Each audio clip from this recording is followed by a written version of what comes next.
केंद्रीय मंत्री हरदीप सिंह पुरी कहते हैं 400 पार की भावना है और 400 सीटें पार करने में कोई कठिनाई नहीं है। हमारे पास 37 सहयोगी है और हम आसानी से 400 सीटें पार कर लेंगे। शशि थरूर को अपनी चिंता करनी चाहिए। सीट और कांग्रेस पार्टी की सीटें तक रहेंगे या कुछ कम होगा? नहीं, ऐसा है कि 400 पार का एक सेंटिमेंट है और 400 पार करने में कोई मुश्किल नहीं है। हमारे 303 ऑलरेडी हैं और 10% भी हमारी सीटें बढ़ती है तो 330-33 होती है, 15% बढ़ती है 345। हमारे 37 अलाइज हैं, तो अगर उनमें से आधे के भी 2-3 सीटें आए तो हम 400 का अच्छा आराम से पार करेंगे। कांग्रेस लीडर शशि थरूर का कहना है कि 300 भी बीजेपी नहीं पहुंच पाएगी। शशि थरूर के बारे में ज़्यादा टिप्पणी नहीं करना चाहते। वो मेरे स्टूडेंट थे। मैं आपको उनको स्टूडेंट नहीं मानता क्योंकि मैं टीचिंग फैकल्टी में था जब वो स्टूडेंट थे।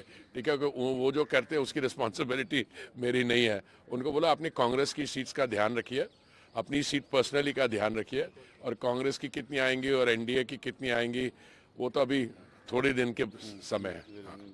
अरविंद केजरीवाल का कहना है कि ये लोगों ने लिकर स्कैम बनाया और उसमें मुझे फंसाया, सारी चीजें। स्कैम हमने बनाया? अरे भाई, लिकर पॉलिसी उन्होंने बनाई, उसके बीच में परसेंटेज जो कमीशन की वो चेंज की कर गई।